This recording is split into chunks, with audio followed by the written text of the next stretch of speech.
Hi guys, and welcome back. Hiya, you join us today on our first full day on board the Queen Mary 2 for our transatlantic crossing to New York. And we discover what the ship's got to offer. We decided to check the gym out today before breakfast. Yes, we heard that the Queen Mary 2 has a well-equipped gym, so we decided to check it out for ourselves. Yeah, and it was really well equipped, to be honest. Plenty of treadmills and exercise bikes, cross trainers, things like that. Yeah, I mean, there was row machines, walking machines. It really was well equipped, and it was really well used. I mean, we were there quite early, around about 7:30, and it was pretty full. Yeah, packed out. There was also free weights, wasn't there? there were free weights. There was weight machines, exercise balls. Not quite sure what you do with them. We're not into the yoga kind of thing, but there were people using them though. Exactly, yeah, absolutely. And there was towels and wipes to clean down the machines. Yeah, and the glass station. So you got a tray for your clean and a tray for your dirty. So Yeah. it's simple as that. Yeah, we really enjoyed it in the gym, actually. It was really good. Yeah, it was a really well equipped gym. You couldn't have asked for anything more, really, especially when you're on board a ship in the middle of the ocean. Yeah, and it does give you a good opportunity to work off some of that food that you'll be eating. Yeah, we weren't managing to touch sides on that, really, to be honest. We were certainly consuming some calories on this trip. Yeah, and then after we'd had the gym session, we decided it was time for breakfast because we'd earned it. We had earned it, yeah. So we went to the Britannia room and we had a lovely sit-down breakfast. Plenty of choice. They're very accommodating with your likes and dislikes. Yep. So we were very happy with that, weren't we? Oh, it was lovely. Yeah, lovely sit-down breakfast. Can't beat it. No, absolutely lovely. After breakfast, we decided to go and check out the library. Yes, we'd heard that the Queen Mary 2 has the largest floating library at sea with over 10,000 books. We didn't count them, so we can't confirm if that's true or not, but there looked like there was quite a few. It certainly was. I think after glancing at the shelves, I would certainly believe that 10,000 is a good number. Yeah. And the shelves were lovely as well. They were all lit up. It looked really nice. Yeah, and I think there was books from every genre possible. No matter what kind of style of books you like, you'll be able to find something to read on your journey. And there was plenty of space in there to sit down and read as well. There was seating areas looking out the front of the ship, and there was like a little lounge area you could sit in as well with a little table and things, and that were well used. Always quite busy in there, to be honest. It was always quite busy. I think you'd have to be there quite early to get yourself a seat. But yeah, we were surprised how busy it was. We also did notice that there's some computers in the library which are available for use, but we noticed that you do have to have the Wi-Fi package to use them. Yeah, you can just log in with your details of your normal Wi-Fi package onto the computers and use them as you wish. Yeah, so they're very useful there. We noticed people studying and working on there, so yeah, that was interesting to see. Also, we noticed that on the way into the library there is a small shop. There is a small shop, yeah. And it sells all sorts of books in there, from puzzle books to just your general story books. Also had some that were just dedicated to Cunard and the Queen Mary. Yeah, and they were quite interesting to flick through. Yeah, I thought that was a nice touch. There's so much history involved. Yeah. Also, we did notice that it did just sell a few games and card games, puzzles, that kind of thing. So just in case you were looking for anything like that, they were available. Yeah. Also, what we did collect from the shop, there was a window at the shop, and every day they had a printed out crossword and Sudoku puzzle, didn't they? Yeah, and we tried to do that every day, just keep our brains in gear while we're lounging around on the boat. Yeah, it didn't always work. No. And whilst we're at the front of the ship, we decided to check out some of the venues that were above and below us, didn't we? We did. And we decided to start with the Commodore Club and Churchill's Cigar Room. Yeah, the Commodore Club was really nice. Laid back vibe in there, wasn't it? Absolutely, like a smart cocktail bar. It does have music playing in the evenings, but it's very laid back, piano player, maybe a jazz musician. And also in the early evenings, it has social hours. Yeah, and the Churchill's Smoking Lounge was for pipe and cigar smokers, I think, with a cabinet at the back that held all the cigars and the whiskies that you could buy from the menu that were in there as well.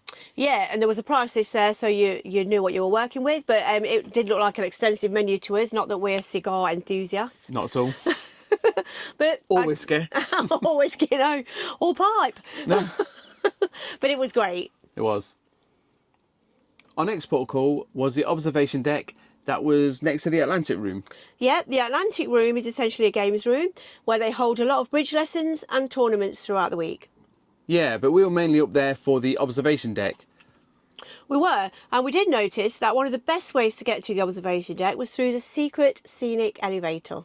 We say it's secret because there didn't seem to be many people that used it. No, and there was one either side of the ship, and it was like a full glass elevator, wasn't it? It was lovely. Yeah. You got a fantastic view from there, and it took you straight up to both sides of the observation deck. So it was just great. And the observation deck we found was the best place for spotting wildlife.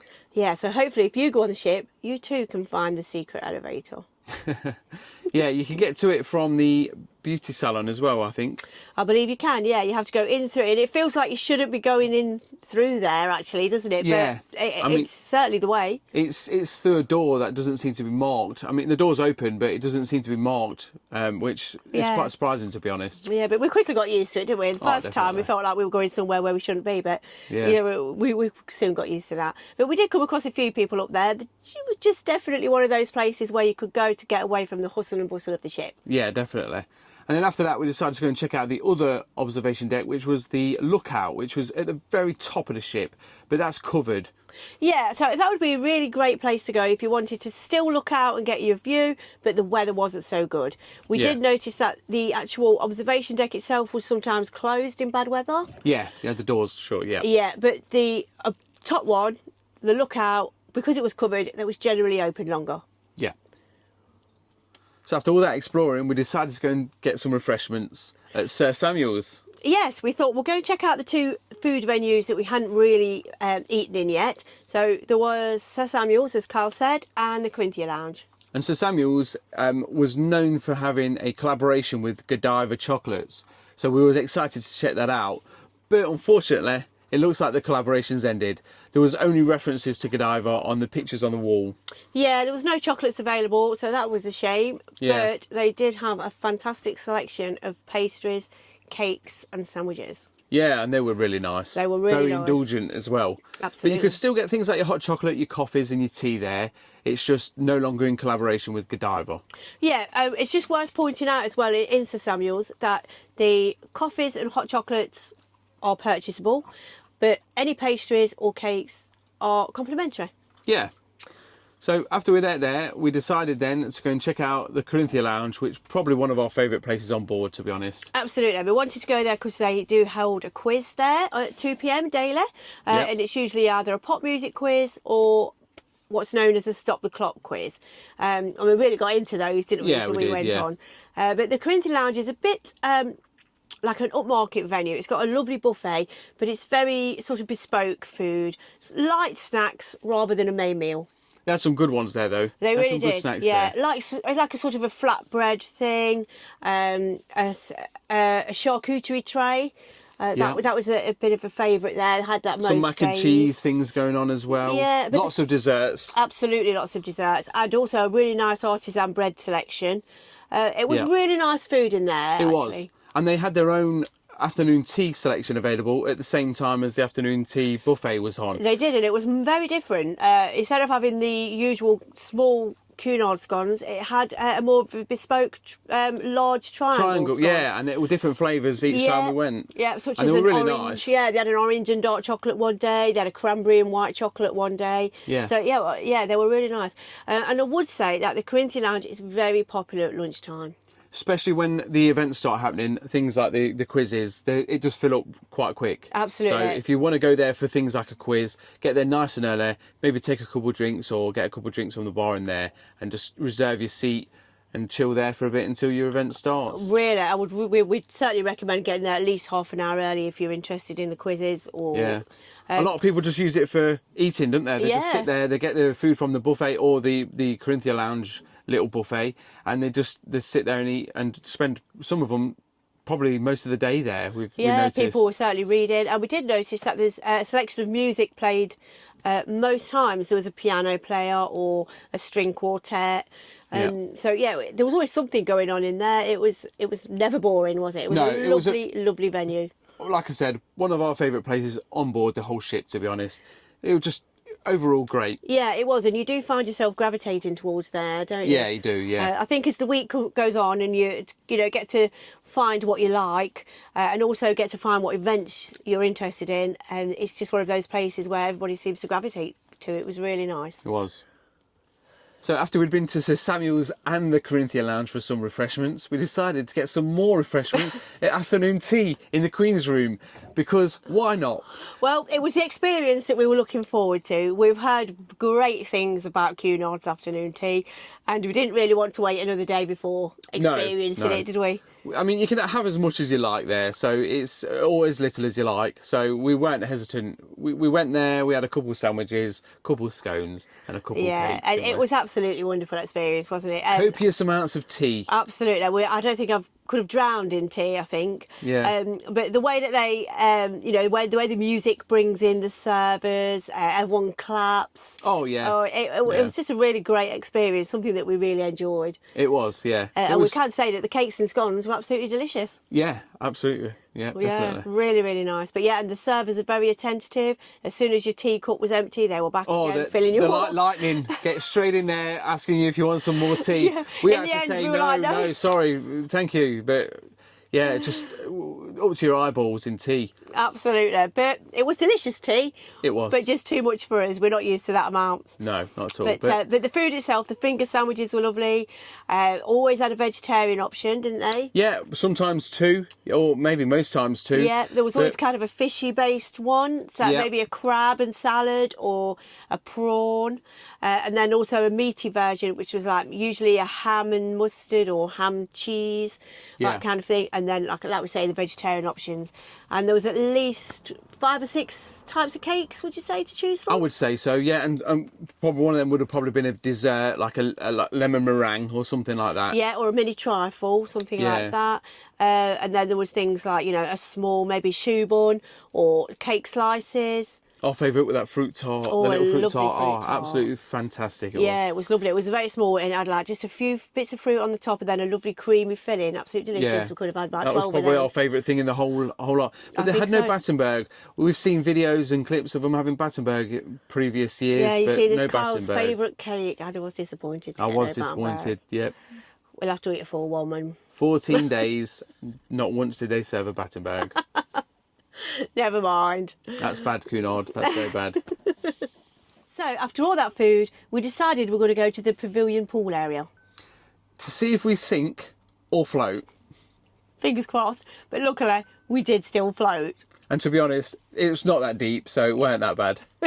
But what a lovely area it was. There was numerous lounges to lay on, wasn't there? Yep. Towels to help yourself everywhere.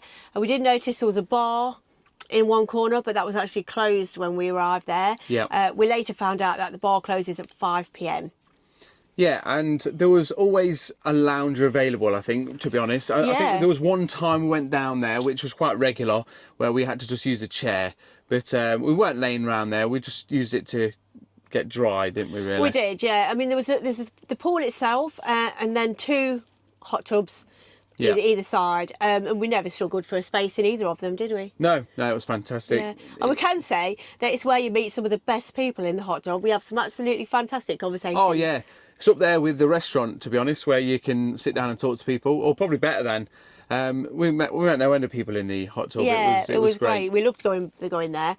It became one of our like sort of everyday activities, and we really enjoyed it every time. What a lovely place to be. Yeah, and in the same area, the Pavilion, you have a couple of table tennis tables as well, and you have the changing rooms for the pool, so you haven't got to worry about any of that. Yeah, fully equipped changing rooms as well. You know, Yep. you've got full showers, all the shampoo and conditioner, and shower gel, etc. So you don't have to take anything with you. No. So yeah, they were really good. But yeah, and we did notice that the table tennis tables were in use nearly all of the time. weren't Yeah, they? all Very the time. popular. I mean, it was even in use at about 11:30 one night when me and Sarah decided to have a game. Late night table tennis, who knew?